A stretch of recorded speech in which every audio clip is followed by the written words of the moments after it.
call to order at 5:05 for the City Council special meeting of Monday, May 17th, 2021. Madam Clerk, can you please call the roll? Excuse me. Mayor Turco. Here. Here. Here. Here. And City Manager Simmons, are you presenting or is Craig presenting? Mr. Mayor, I have a few comments just to start, and then I'll be kicking it over to Craig. Sure. Okay. So first of all, thank you for joining us today for the first look at the 2021-2022 fiscal budget. This is a starting point for us to move forward and to get ourselves to a operational budget before the start of the new fiscal year. I thank the council for being available to have conversations about the budget, just different ideas that have come up. I really do appreciate the free flowing of ideas. I do want to reiterate that this is a starting point. After this, we will be having one-on-one meetings with each one of the council members in order to dig deeper into particular areas of interest within the budget with you. From then, bring those suggestions and those ideas back to the Budget Standing Committee for consideration before bringing the entire package back to the City Council for adoption in June. Again, the Council's done an excellent job in providing us a framework to work within through the establishment of the Fiscal Stabilization Plan. It really, I think, broke through and kind of captured what exactly the community is looking to achieve here this year and as we move forward. And with that, I'm going to go ahead and turn it over to Craig. All right, thank you.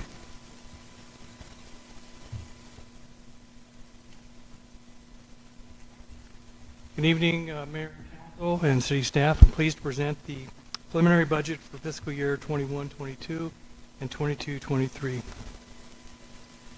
Tonight we'll be taking a look back at the past budget gap and the projections that were made and also the passage of Measure Y.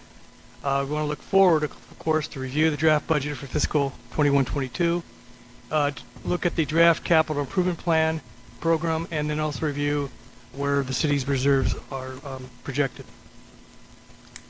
If you take a look at this slide, this reminds everybody this is what was projected originally before Measure Y was passed. The city was facing deficits in fiscal 21-22 and even before that.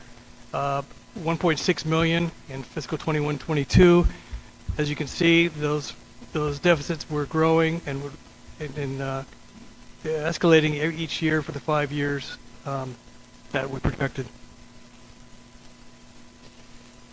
This chart represents kind of a look at the revenues and expenses and also the reserves. So the revenue line is the blue line, the gray line is the expenses, the orange bars are the revenues. You can see that the expenses clearly were exceeding the revenues and the reserves were declining, and in the fourth year out we would have depleted our reserves and we would have been into the red area. So main takeaways from this: although the city was actively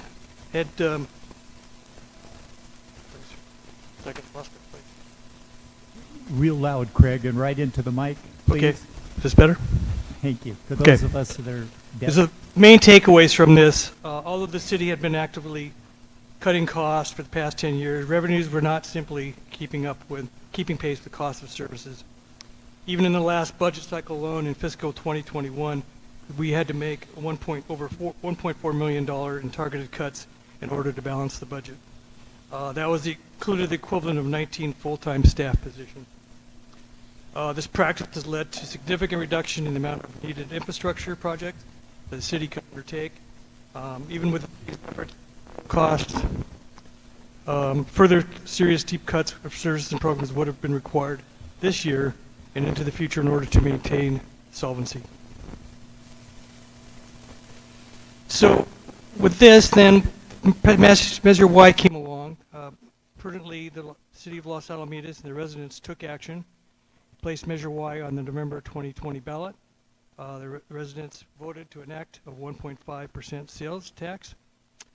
It provides needed funding for essential city services.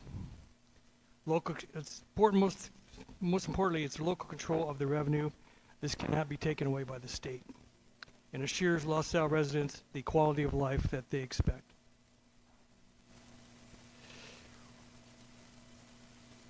When we layer back in the previous chart you'd seen,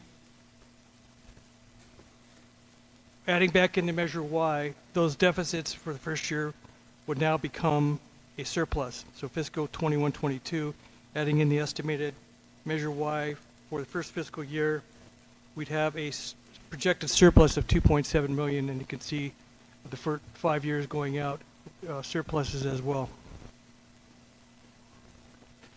That same chart we showed earlier, this is the revenues and expenditures. Now that's been inverted. The blue line is the revenues is on top, exceeding the expenditures. As you can see, the reserve line is growing and is no longer in the red. Hey, Craig, can we go back one slide? I just have one quick question. Yeah, on this slide, so this is not taking into account the budget that we're discussing tonight for 2022, 2023, and 2021, 2022, correct? No, all this does is simply take that same slide that we used for Measure Y and show the effect of adding in Measure Y to what the effect would be. Okay, so these are the projections that we had before Measure Y, and now you're adding in Measure Y to show what the change is there. Correct. Okay, thank you.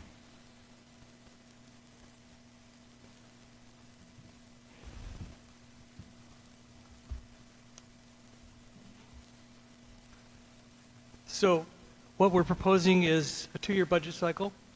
The proposed budget reflects 2 fiscal years. This will be the first time the city has prepared a 2-year budget. It's going to assist the city in focusing on short-term and long-term goals while allowing for more strategic deployment of available funding.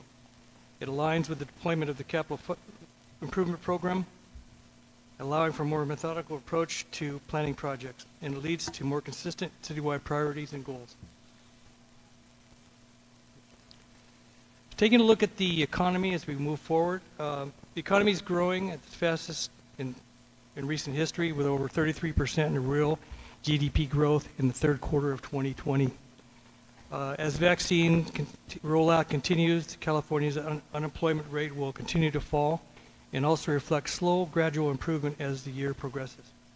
State's housing market has been by far the largest, highest, brightest spot of the 2020 economy.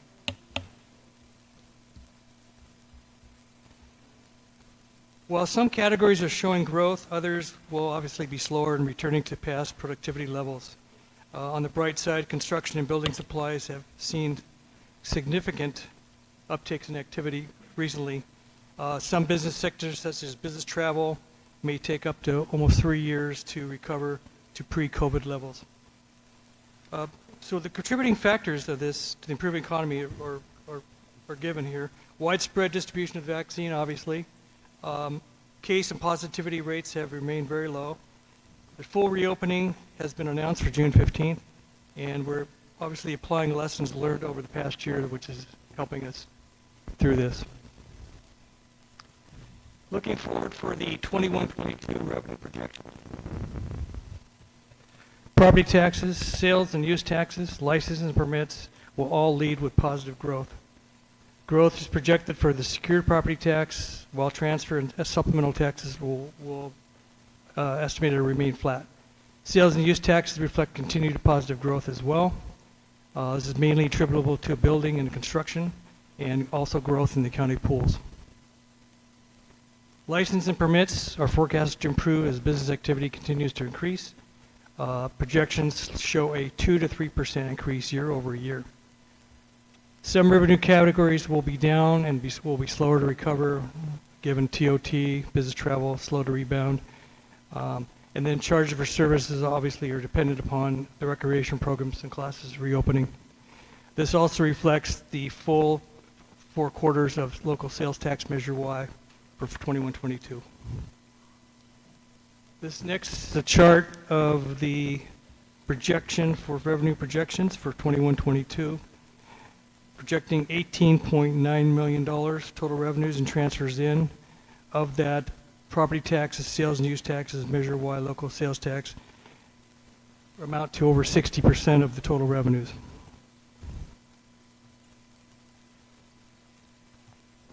So the main takeaways for the projections are that the revenues mainly coming from the infusion of Measure Y, obviously. There's a small cumulative increase from the prior modeling that's related to all revenue categories when factoring out Measure Y. This further improves the city's overall revenue projected picture related to the previous model, and shows us that the growth in other revenue categories are also projected as overall economy improves and grows. On the expenditure side, this was given the city council's direction. I'm sorry. There are two important dates to remember. On October 19th, 2020, and again on January 19, 2021, the city council unanimously approved the Fiscal Sustainability Pledge. It provides important facets for the city to move forward in its planning, provides for public safety, including maintaining Los Alamitos emergency response times and enhanced neighborhood patrols. Given the City Council's direction, the Fiscal Sustainability Plan, or FSP, has served as the starting point for the development of this year's budget. As such, the proposed budget looks to address some important issues. One is the city's need to develop an agile organization that has the capacity to effectively address service needs of our residents while allowing for flexibility to address new challenges.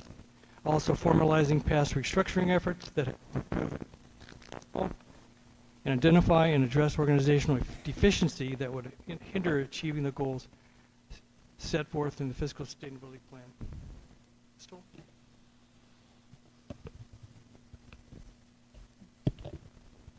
Sorry, cutting in and out here. Yeah. So now I think we're going to look at each department presenting their own budget. Just before we get started with administration, does anyone have any questions on the council? Okay. Thank you, Mr. Mayor. The title change from it was originally city manager / city clerk to administration just seems to be a more in kind with our best practices of our naming kind of apparatus within the local government circles. Within this grouping, you will find that we have all of the support functions that necessarily fall within the city manager's office and in the city clerk's office. Predominantly, it focuses on our risk management, HR, IT, communications, general city administration, and then obviously all of the functions that happen within the city clerk's office, being our transparency efforts, all of our reporting efforts, and then obviously all the mandates that come to us under the Brown Act. This organization, or this piece of the organization, will be charged with ensuring that we are moving the city forward in line with the city's approved budget, and then also ensuring that we are taking stock of the rapidly changing landscape that we're seeing with regards to funding that's coming from both the state and the federal government. I'm really excited to see some of the changes that we've been able to pull together here in a relatively short amount of time. I think reordering a lot of the way that we go about doing the business of the city, I think, will be vastly improved by moving to a slightly different model than we currently have. What's being proposed underneath this budget, next slide, please. One more, please. Is to actually look at a structure that allows for a formalization of how exactly we manage some of the city's most critical functions, namely our HR departments, or I'm sorry, our HR division, our IT division, also how exactly we handle communications with our residents. We would be looking to add an admin services director or manager, which would take on those functions and also be able to support any number of the operations and special projects that are coming out of the city manager's office. On the city clerk's side, we would be looking to add some support. As you know, we currently are running with one person in the clerk's department. That obviously can be a difficult balancing act in order to put forward, simply because of the number of PRAs that we are actually receiving now, and then not to mention the load of new legislation that is actually coming down from the state government. These are things that we need to track, that we need to be able to respond to in a very nimble fashion, and having that backup support would be helpful in achieving those goals. Chet, can we stop you there? Yes. I've got the 4 full-time staff. I'm understanding that. But then under part-time Ron, I don't know if we can hear you that well.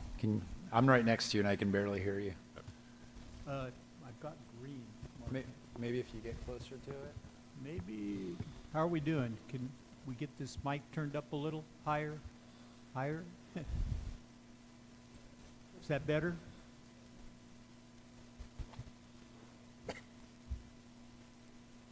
Maybe we're going to need to change out the microphone. I think that is correct. Actually, Mr. Beach, yours is a wired microphone. If you move it a little bit closer to your mouth, we'll be able to hear you better. How's that? Much better. Okay. Under part-time staff, there are 2 positions that are noted, and then 1 clerical assistant that is being proposed. My question there is, it's not clear if those are all half-time positions or not. So are we talking about 2 receptionist positions half-time and then 1 clerical assistant position half-time? That is correct. Okay, that needs to be clarified there, because you got up on top 2 part-time position staff. I think it needs to be clear that that's a half-time position, a regular half-time position. Okay, my 2 cents. Perfect. We can definitely add that notation. Yeah, and those comments I've got almost all the way through here, and I'll make them as we go through, because we've mixed the full-time and part-time staff, and it's very difficult to separate them out when we're going through this presentation, because I'm a few pages ahead. No, I do take your point, and I think that one thing that we will be working on and providing to all the council members before we get to the next iteration of this presentation will be a position control list that will Thank you. include both full-time staffing, looking backwards and looking forward as to what's proposed, but also a breakdown of what exactly the part-time positions mean in terms of cost, in terms of overall cost. Because obviously different part-time positions are, as you're noting, are work, some are regular part-time and some are seasonal part-time or depending upon need. So yes. Right. And I would just say that just from a budgetary point of view, if they're hourly employees part-time, I think that's covered in the back of the first presentation you sent us, where you've listed the rate for hourly employees. Right. And as long as the budget's there for that department and the city manager gives the okay, that's completely within standard protocol for using temporary part-time people to help the city when they're needed. Right. Okay. And we can provide a better, or I'll say it this way, a clearer picture of what Thank those you. numbers are. Thank you. Of course.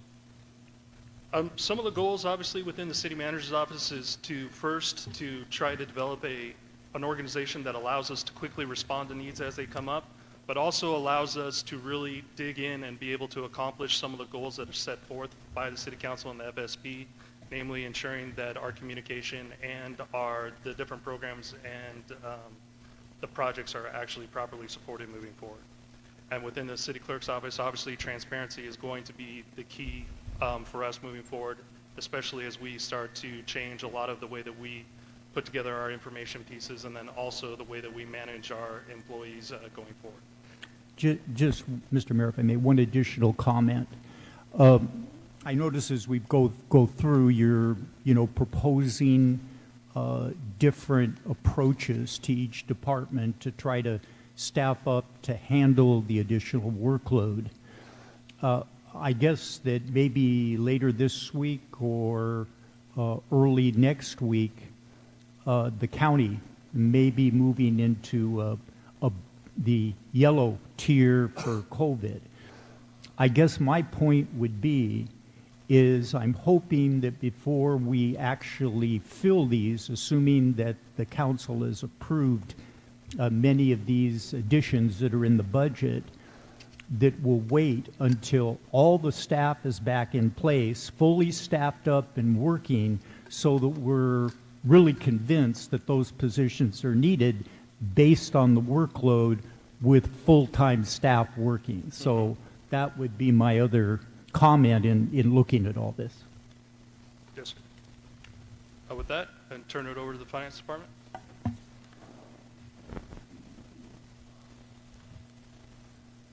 Okay, the Finance Department, some highlights.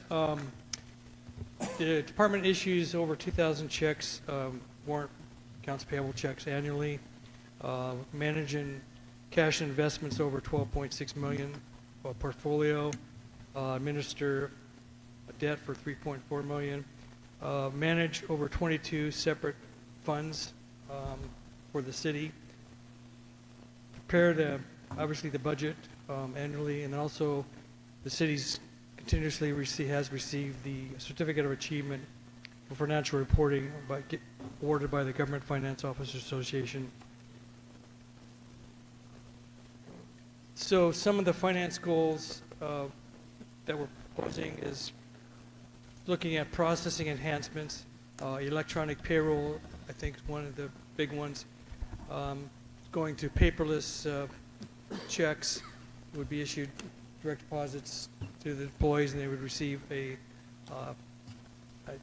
rather than a paper stub, they would receive a email with the stub. So cut down on costs for envelopes and such. Also possibly look into e-disbursements along the same lines. Improve internal processes to create efficiencies, improve customer service levels, enhance budgeting tools to streamline budgeting process, looking at real-time reporting, additional levels of transparency, additional cost containment, ongoing reviews of cost allocations, doing an RFP for banking and other services. So under the finance, expenditures reflect the addition of a part-time special projects coordinator that was frozen with the 2021 budget. Also an upgrade of a finance assistant to senior finance assistant. This will provide additional monitoring for best practices and separation of duties, and other expenditure increases reflect higher pension and benefit costs and higher costs projected for contractual services. If I might just comment on that one. Again, when we put that in the budget, I think we need to make that clear that it's a reclassification. It's not a new position, just a reclassification from a finance assistant to a senior finance assistant. And that would be reflected in the personnel control list that's put together for the city. That would be great. Thank you. Will do. Thank you.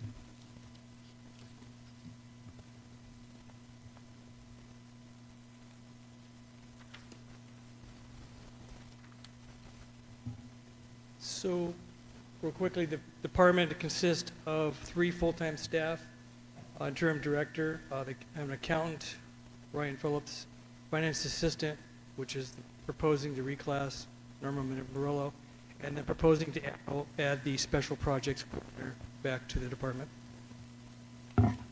Looking forward, changes within the department with this proposed position, we would add monitoring for best practices, separation of duties that was so evidently pointed out in the last audit.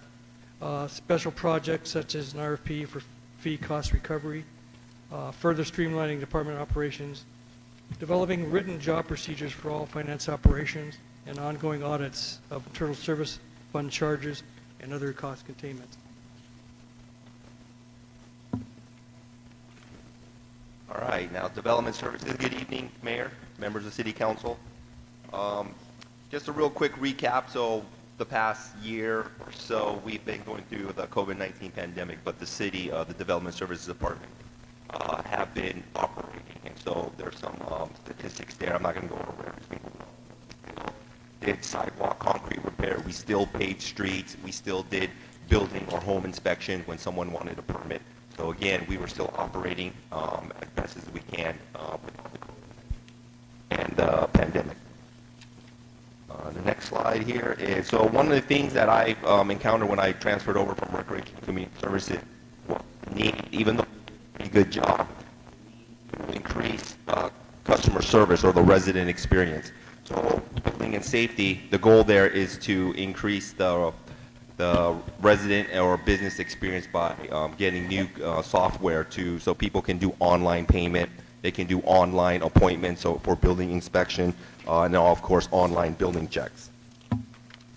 As we move over to the next department, or is code enforcement, again, they do a very good job reaching out, but I think that we can improve. So again, this is a software upgrade where residents can submit an online ticket for code violations. And then, of course, through this software, they can get updates on the status of their concerns.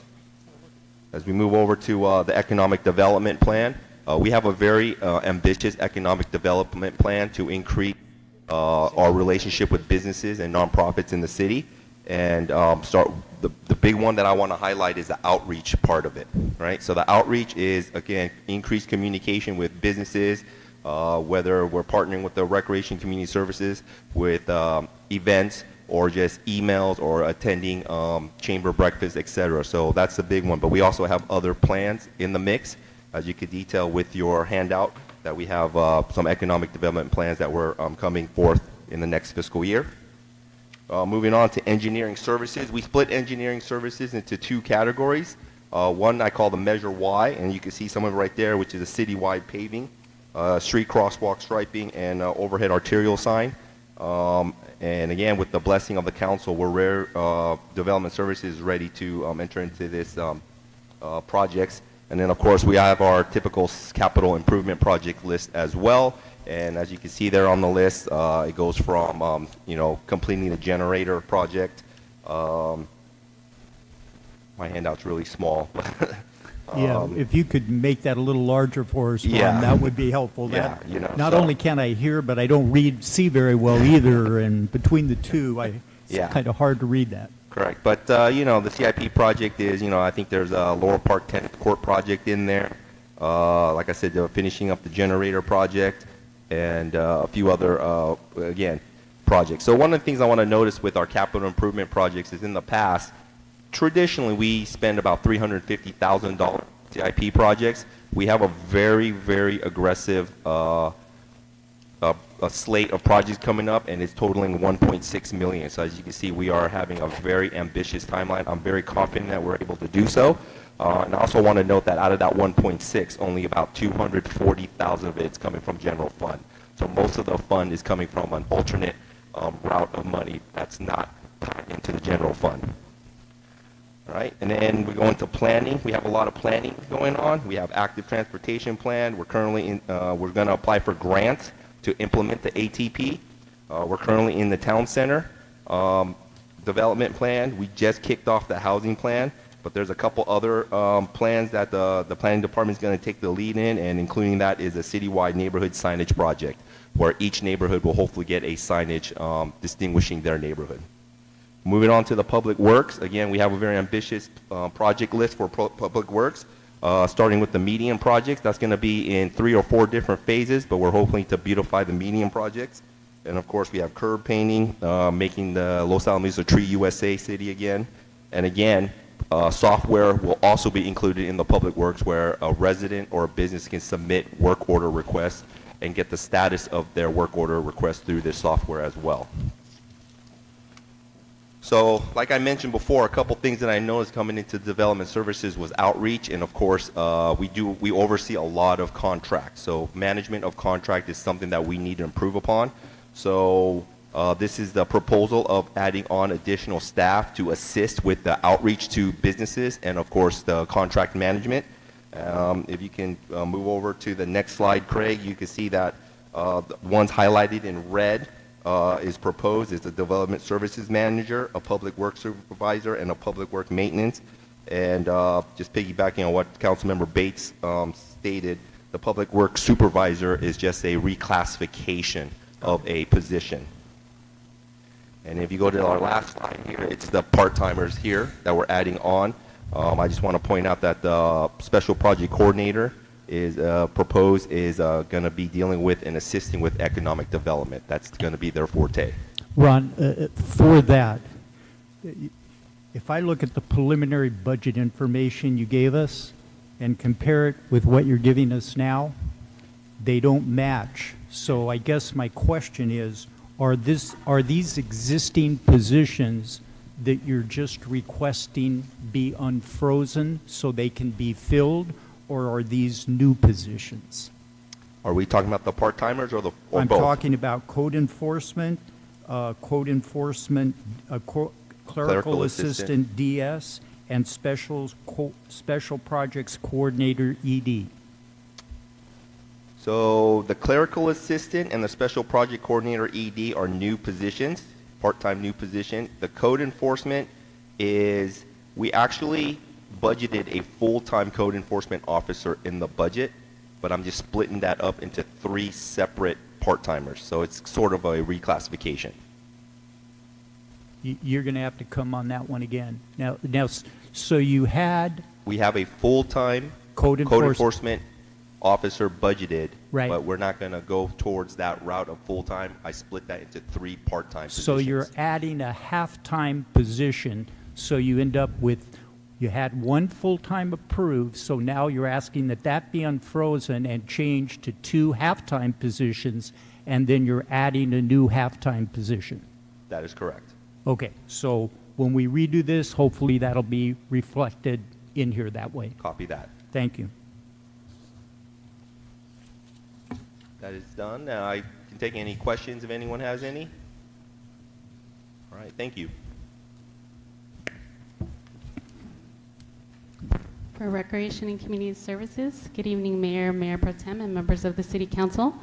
The Los Alamitos Recreation and Community Services Department rose up to the challenge to inspire, engage, and unite the community during COVID-19. Throughout the past year, the team put their best creative hats on and pivoted and planned programs, classes, and events, virtually and in person, as the tiers changed and kept the community safe. This next slide is, I'm sorry, can you back up one, Craig? This is our stats slide. This is the average number of participants we serve on an annual basis based on daily attendance as reported in the CAFR. Next slide. During COVID-19, we were able to offer day camp, preschool, youth sports, senior grocery programs serving 180 families weekly, pet vet clinics, donation drives. Next slide. And more recently, opening back up with Senior Balance and Fitness, popular staff-taught classes that filled a void when during COVID contract class instructors discontinued their classes and camps. And these staff-taught classes are well attended and some have filled up to capacity. We were able to pivot as needed based on the tiers and restrictions and provide physical activity to children during hybrid learning and keep youth active and engaged. Next slide. From a drive-by zoo to 100 plus YouTube classes, summer parks, camp in a box activities, senior club Zoom, social media contests, recognizing the graduation of Los Alamitos High School seniors, and our virtual community center, we never stopped serving our community virtually and in person. Next slide. The red, white, blue, and U Shining Star Essential Workers recognition. We provided for banners, ribbons, recognition days, postcards at every doorstep to make sure we recognize the essential workers who also never stopped serving our community during COVID. Next slide. Just to highlight some of our community events that many of you did attend, thank you.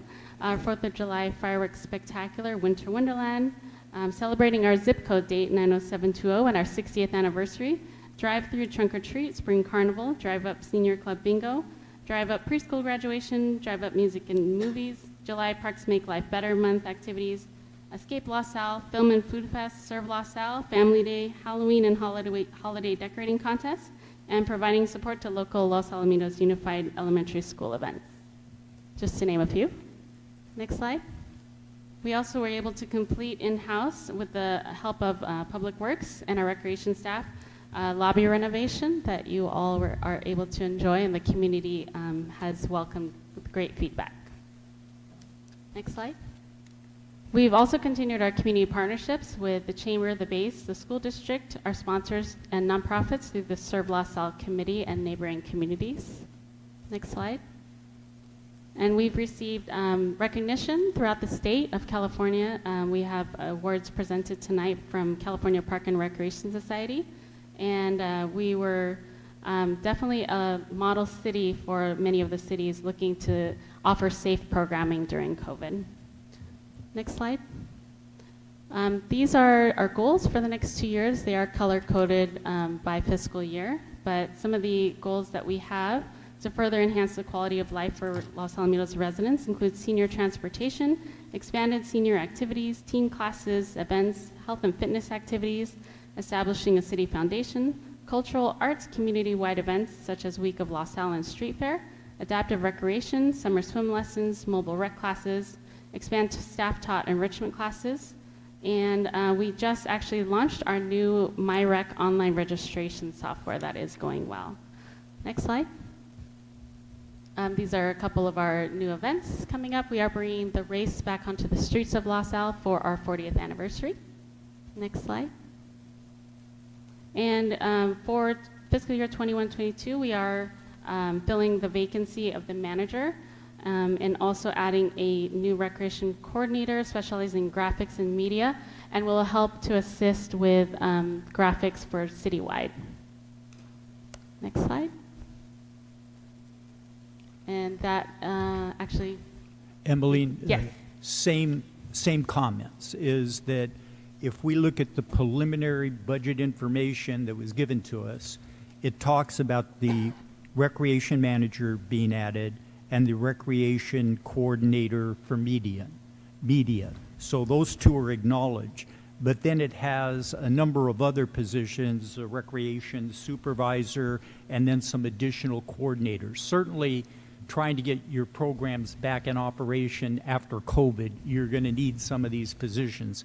I just think we need, again, to make it clear which are just being unfrozen, they already exist, and which are being added to the budget, so we have a new position control that actually matches what's happening in the department.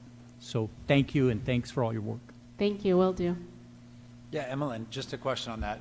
In the staff report, it does say expenditures include the addition of one recreation manager and recreation coordinator, but on the PowerPoint, it shows 3 recreation coordinators. So that's actually in fiscal year 22-23 to add the 2 other coordinators. Okay. But fiscal year 21-22 is the 1 coordinator. Okay.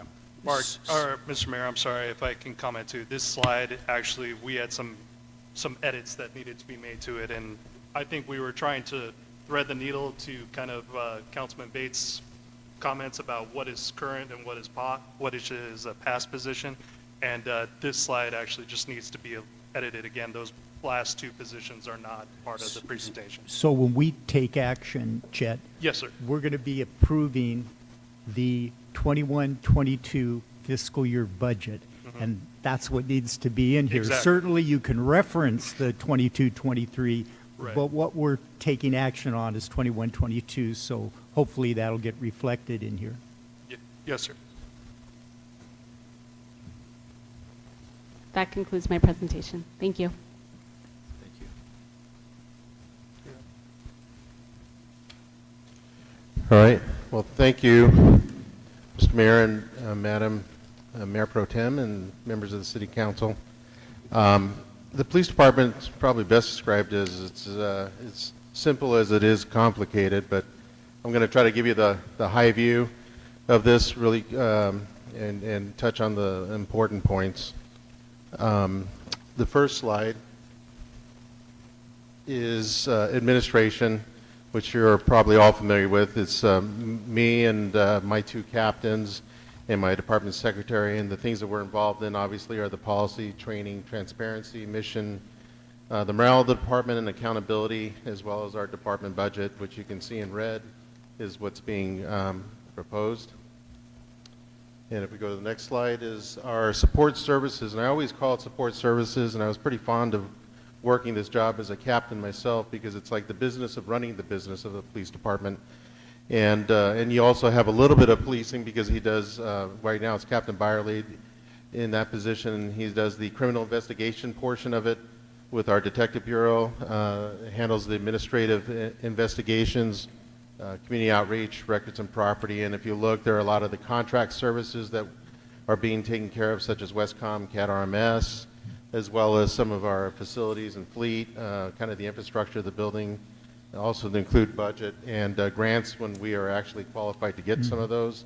It's the problem, right? We don't have enough crime or enough areas that are considered blight in this city, which is a great thing.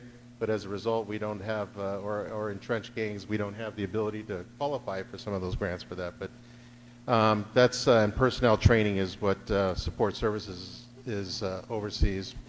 And then we move on to operations, which most people are familiar with in terms of police departments, almost everybody in a uniform, and which is patrol services, and emergency preparedness actually falls under that, our traffic and safety program, our youth services, or what we call SRO, school resource officer, our photo enforcement that we have in our city, the PIO, public information officer, our parking enforcement, and then our homeless liaison officer team, as well as our terrorist liaison officer, which isn't listed here, and then we have a regional SWAT team that we dedicate or have so many officers that are dedicated to be on that team as we share the burden and the resources available to that team. We also have RACES and CERT volunteers under the same operations division captain. Now the next slide is kind of how we look. You have one chief, two captains. We have 4 patrol sergeants, 1 detective sergeant. I have here, you'll see 1 police corporal currently, but 3 that we're looking to put back into this budget and restore that. And then police officers, we have 8 police officers, but we have 2 vacancies currently. And then we have 1 detective on, and we have 1 detective that's vacant. We're using a PERS annuitant currently, and have been for just slightly over a year. That's been working part-time and helping to fill that spot since we've been so understaffed. And then if you see in the red, the support services manager, which is the 1 position that we're asking in this budget as well. And that's to help with our emergency operations, disaster preparedness, our social media platforms, and the communications with the public and all the community outreach programs that we do. Once again, you see that our reserve police officer is part of that photo enforcement. We use 2 part-time folks to assist us with that. We have 2 records clerks, our department secretary, community liaison officer, the emergency services coordinator that I think some of you are already familiar with, Robert Acosta. He was the retired division chief for Orange County Fire Authority. And then our police aides, we normally have 4, but we're currently working with 3 with one unfilled right now. It says, next slide please, looking forward, the whole premise or the whole expectation of this budget is to get us back to our allotted 24 positions, and with that allotted 24 positions, that's where everything stems from. We're able to reduce the overtime budget a little bit because we'll have enough, those vacancies will be filled in those 3 corporal positions essentially. And that'll allow us to run our crews with a watch commander or patrol sergeant, as well as 1 officer in the north end, 1 officer in the south end, and then a corporal acting as a cover officer on calls for 2-person calls where they will switch between north and south. The beauty of this system with the corporals is this, is that if a sergeant calls in sick, goes on vacation, or has to go to training, the corporal is a quasi-supervisor. And in that role, they're able to step in and backfill that sergeant without having to pay them overtime.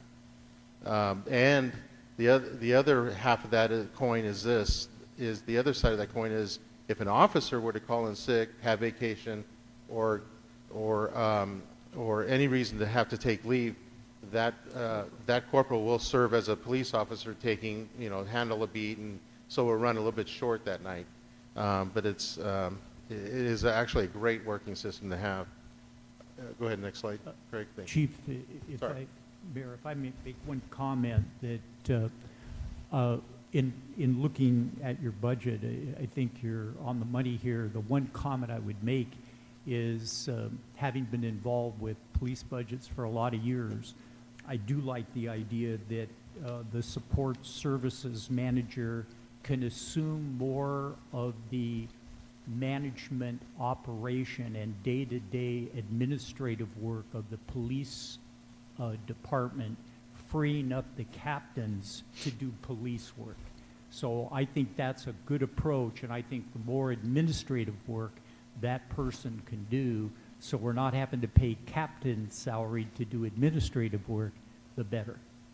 Exactly, and that's a great point. And one of the things too is that some of those positions or those duties are being, I won't say unsupervised, but they don't have a direct management control over them. So it would be nice to have that feature or function.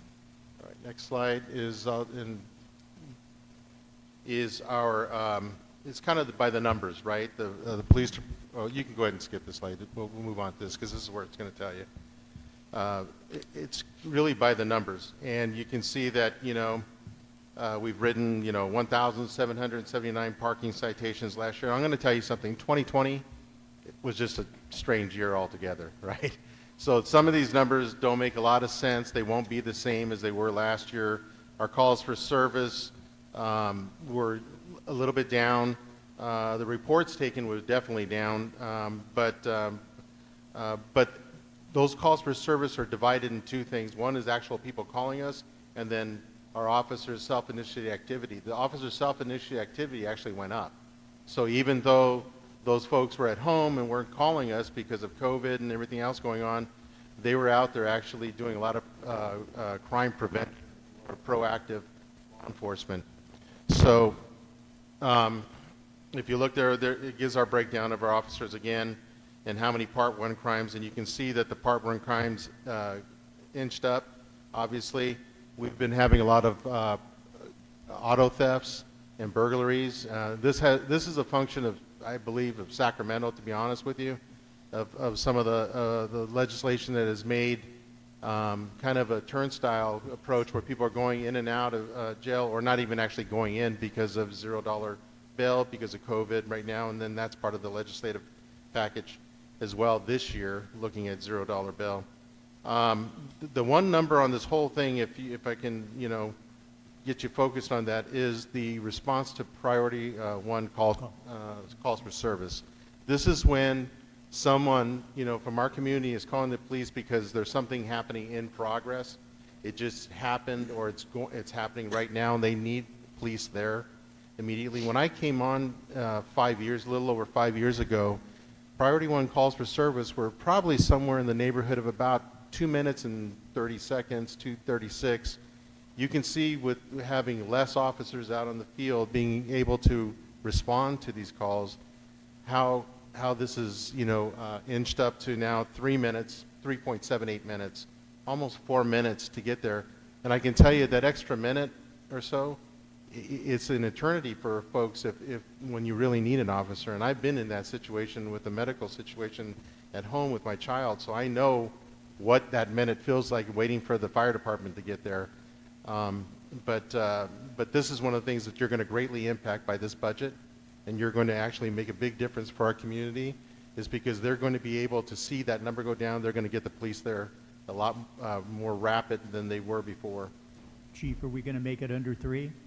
We're going to make it under 3. We're going to make it more like 2.5 again and get back down to what's reasonable and what the expectation is. And then the last slide is just our challenges and goals. We obviously have recruitment as a continuous challenge, and I think that's everybody in law enforcement, and not just in law enforcement, in any kind of municipal government. The recruitment issue is the issue, and then of course there's going to be a chief recruitment coming up here shortly. The other challenge is Public Records Act. With the new several pieces of legislation that we're dealing with as a law enforcement agency, is forcing us to do a lot more Public Records Act requests, and that takes more staff to do, more staff time, and then they're also having a retention of those records now. At least it's on the books, and it's going through committee. Those retention of some of those records are going to 15 years. This is what it looks like, and so there's that. And then RIPA, if you're not familiar with, RIPA is the Racial Identity Profiling Act, which passed in 2015, and it's been phased in over large agencies all the way down to, like, I think we are in wave 3 now, and we will be subject to having to meet the RIPA requirements. And what that is essentially is every person we stop in contact, the officer has to use their own wits and figure out what they believe this person is, their ethnic, and there's about 12 data points they have to fill out on these cards, and all of this stuff gets transmitted to Department of Justice in Sacramento. And so this is going to be more time consuming on our officers' time. I did look into a recent case right now where San Diego PD actually brought a suit against Sacramento and said, hey, listen, the DOJ is saying that we spent over $3 million, I think, to put this in place, and they spend about $1 million every year of officer time trying to do this, and it was an unfunded mandate. And what they're getting now is they're saying, yes, we will go ahead and fund you for that. So now they've opened the floodgates, and that's one of the things that I'm hoping to pursue as well, and the next chief that comes on after me to pursue that is the cost for that mandate. And then obviously the goals, we have a record specialist, like I was saying, the RIPA and our PRAs. In the future, we're looking at another record specialist and a part-time crime analyst. We're coming on line, or we're coming up with a staff report for you to review on a pilot program on our automated license plate readers. Body-worn cameras. We know that's incredibly important because of all that's going on, and people are being accused of things that they did or didn't do. We need to have that information there for us. Our past motor for traffic enforcement. We don't have anybody on our mutual aid or our regional SWAT team, and so we're not really pulling our weight as an agency, and we need to do that. So we need to get those numbers up again back to 24 so that we can have folks on the SWAT team as operators, as SWAT team members, and then the Explorer program, reinstill that. Most of that was put down because of COVID. We had a pretty good following prior to that, and just maintaining our patrol fleet and maybe a future canine program sometime down the road. Hey, Chief, I had a Yes. Is this working? Is it? Okay.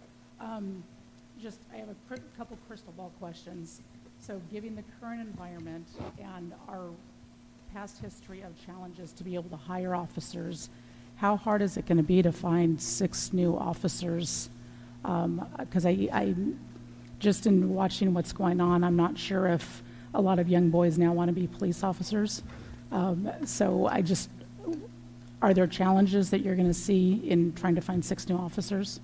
Yeah, I think some of the challenges, obviously the things we've seen already, like in the news, and a lot of pressure on law enforcement itself, whether they're, questioning, the profession. So there's a lot of focus on that, just in nature, so people aren't choosing that profession. So that's another, and the other challenge is there's some legislation that's making the requirements even higher to become a police officer, like there's an assembly person that has a bill in place that that says that they have to be at least 25 or have a bachelor's degree. Well, that's going to make that pool very, very narrow. So we're hoping to, beat that. But I think the other thing is even if all things were perfect, right, and we were hiring folks, there's an attrition rate that's a natural attrition rate that occurs at our agency and agencies like our agency because of the size, right? And for that reason alone, I've had a number of discussions with the city manager about having an overhire kind of concept because we never stay, it seems like, at that 24 for any length of time. Maybe 9 months, maybe, or 6 months, and then you're looking at somebody leaving again. So, yeah, I think that would help to kind of deal with that challenge, is to make sure that we always have somebody in the hopper, so to speak, and different stages, because it's just going to be a constant process of recruitment. And then the other part is all of the things that you guys are talking about doing right now in this budget, or looking at, or we're talking about doing, and you're considering, all of those things are really things that help retain people because of all the special assignments, And part of it is because we have a lot of people that are getting burned out, working a lot of overtime and not being able to go to the training that we would like them to go to because we can't get backfill for them to go to the training. So this is going to help in a great way to help meet that recruitment challenge. Okay, yeah, that legislation of the 25 and a bachelor's is troubling because you're going to lose a lot of military people that went out of high school into the military, and they're great police officers once they get back into civilian life. And then also another crystal ball question, and I'll hold you to this. How long will it take to hire 6? If we said go, let's do it, because I know hiring police officers, you don't put an ad in the Orange County Register, and it's months and months and months of background checks and interviews and testing and everything. Well, I know that we're doing, we just did some interviews because of the backfill, just of the regular, of our couple of officers that are vacant right now, but I know that Captain Byerly and Captain O'Connell did some interviews last week. They're doing some tomorrow and I believe Thursday for those positions. To hire the rest, I would say that, and I'm a little bit aggressive, but I believe it's possible, probably within 18 months from the adoption of this budget. And it might benefit us that we're a sleepy little town. So, thank you. Thank you.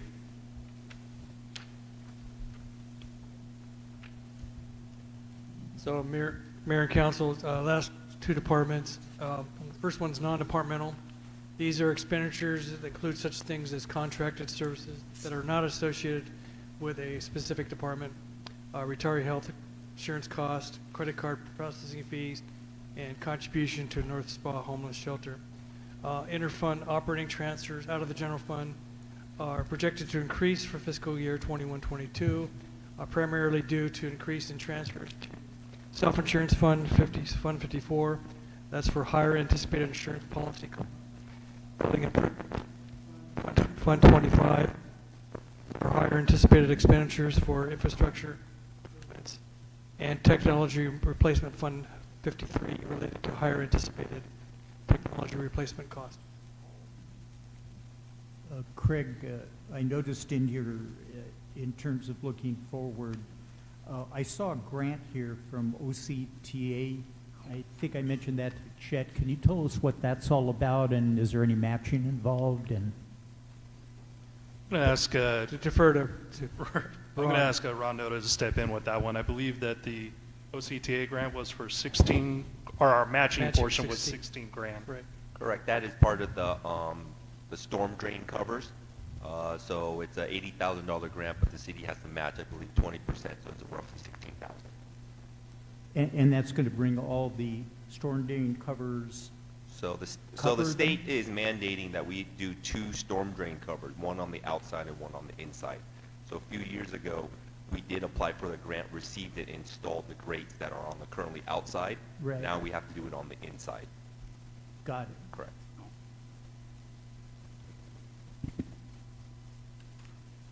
Craig, why don't you go ahead and move forward to the proposed budget expenditures, just so that we can get to the bottom line. Okay.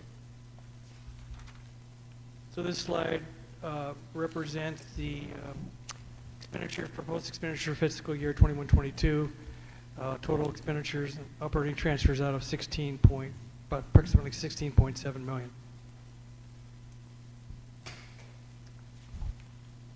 So we're going to have Ron actually take us through the draft improvement program quickly. I think, and he already, I think, touched on probably the most, I think, insightful, or I think the most impressive part of this plan is that it is aggressive, and essentially that what we're proposing to put on the street is about 5 times more in project dollars than the city has done historically.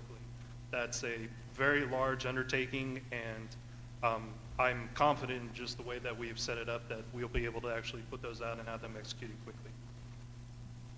Thank you.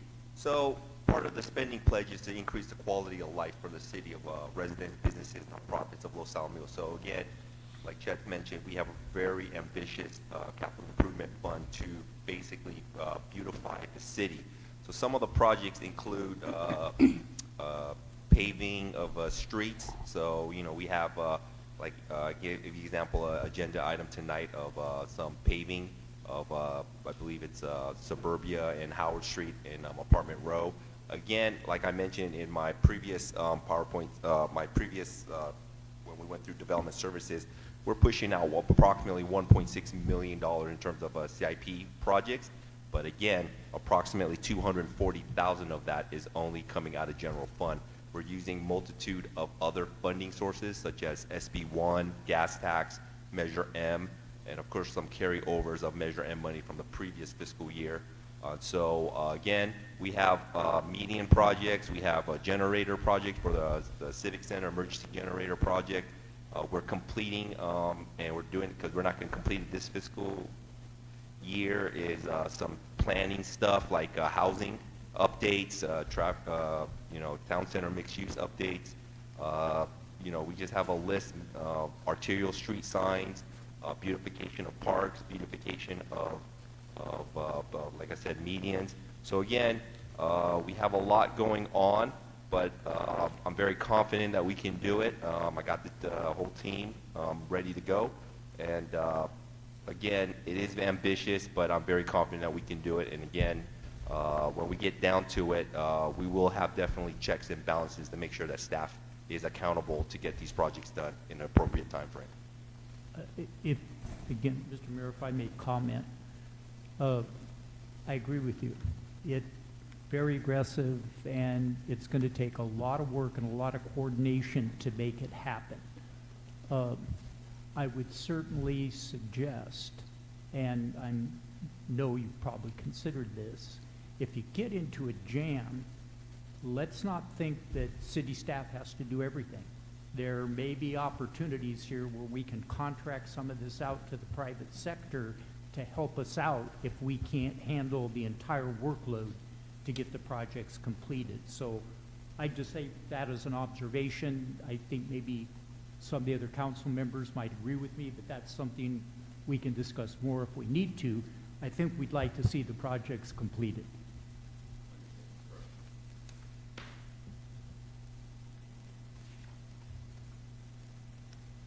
So this is a 5-year look at the proposed budget and expenditures beginning with fiscal year 21-22.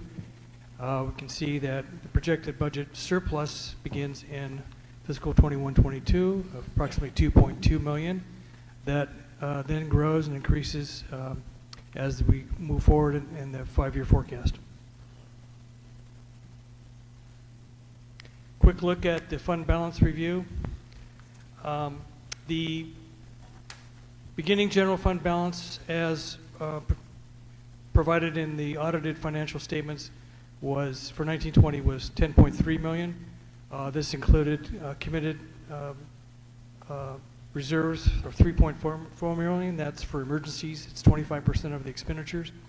Assigned of $4.4 million. This is for OPEB, $500,000, and $3.6 for PERS reserve. And then unassigned reserve of approximately $2.5 million. The estimated surplus, as you was shown, was for 21-22 will be $2.2 million. This will leave an ending general fund balance for 21-22 of approximately $12.5 million.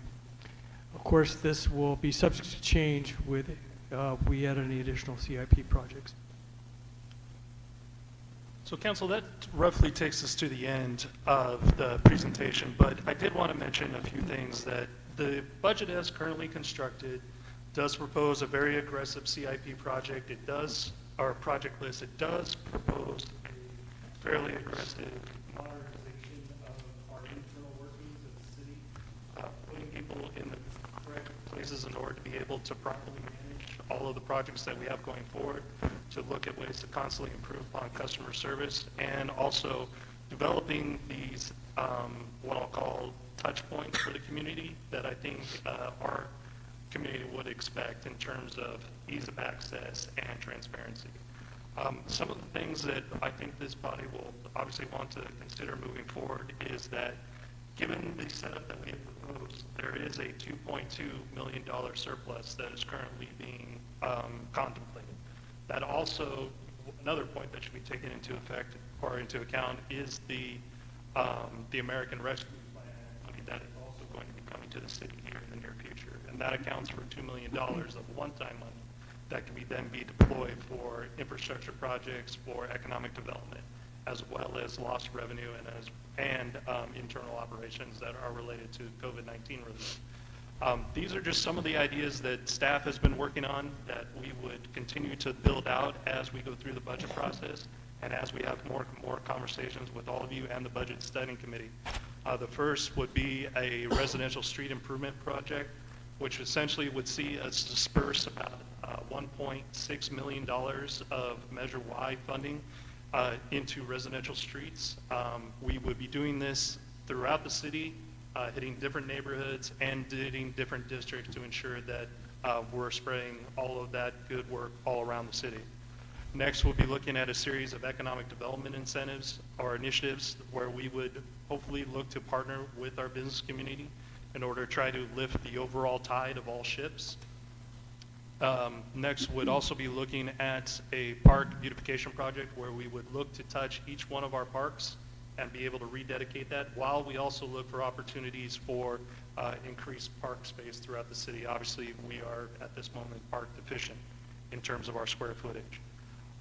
Next, obviously, a goal that's, I think, near and dear to my heart, but I think very easily achievable is becoming a Tree City USA. I think that just driving around mature neighborhoods, you can see the value of having trees and how it actually brings communities together. Next, obviously, anything that we can do to improve the overall look of how exactly our city comes together. Most of those are public spaces, so the medians and the way that the boulevards all work together are going to be things that we would also look to try to improve. And another main issue that does fall within the FSB is looking at our future obligation and how exactly we might take advantage of having a little extra capital in order to potentially pay down those needs sooner than we currently anticipate. And so we are looking at a number of different models, from the 115 trust all the way to snowball payments, in order to try to speed up that process. And we're going through that with we'll be looking at some actuarial data in order to see which ones actually work for us. With that, I obviously open it up to the council for questions. I know that we'll have an opportunity with each of you to do a deeper dive into each one of these during your one-on-one meetings. But obviously, any general comments, we obviously would welcome those as we continue to work. I mean, my one general comment I have, and then I'll pass it to others if they have any comments, is that we appreciate over the years, the last few years, we've been in a cutting mode, and a mode where we've put off many needed projects, capital improvements, economic development, a lot of things. And now we're at a point, not just because of Measure Y, but because of some of the things we've put in place, where we can hopefully implement a measured improvement in our city services, in our capital improvement projects, to modernize our city for the benefit of all our residents. And one great example of this is our police department's been understaffed for many years, and now we're at the point where it's affecting our response times, and it has been affecting our response times. Our officers have been overworked, and I think, at least from my perspective, I'm happy that we're in a place where we can get back to at least the minimum level of staffing for the police department and otherwise as well, and also take on these capital improvement projects through Ron's good work. A lot of that money's not even coming out of our general fund, but it's something that I'm looking forward to. I appreciate the aggressive plan there, Ron, and I'm excited on behalf of the city that we're going to make all of these improvements, both in terms of our inner workings, but also in terms of things that our residents come to see, including additional police officers and projects and improved streets and things like that. In terms of where we go next, Chet, next month we're going to have the budget before us. Is that right? Yes, sir. Okay, and some of these additional ideas, we're going to flush these out in individual meetings. Is that right? Yes, sir. And potentially come back with some direction in the June meeting? Okay. All right, that sounds like a plan. Does anyone else have any questions or comments? Yeah, I just had a couple comments. I know we talked about the future obligations, which is the elephant in the room of the pension liability. And I just want to make sure that that's not an afterthought, that it does become a priority. I know it's not real sexy can I say that? Yeah, I did. But it's something that got us in this mess in the first place, and I want to get to the point in our city that we never have to say that word again. So just make sure that we have, at Fire Authority, we have a snowball payment that's actually in our bylaws. We're going to pay a certain amount until we're at 85%, and there's a number of mechanisms in there with, if there's a downturn in the city or whatever, we can take that back. But I just want to make sure that we have a formalized plan so we can see the light at the end of the tunnel. And then also on these things, I know, we're kind of looking over a 2-year time, so if we could maybe in next month's meeting for the budget summary, if we can take some of these positions and some of these events and slot them into what fiscal year we think they're going to happen, because then I think, because if we look at it all up front, it's overwhelming, but if we say this is going to happen in 21, 22, or 22, 23, I think it'll give us a better handle of what we'll look like. Of course. Nice job, thanks. Mr. Mayor, I think you did a great job of summarizing the council's position. I would just maybe emphasize one thing, and excuse me, and that is I'll look forward to seeing the city returning to police response times under 3 minutes. I think that's really important. It really shows a level of respect for our residents and a level of delivering critical services to the citizens in a very timely manner. So I think that's one real critical benchmark of this new budget. Excellent. With that, we will adjourn the special meeting.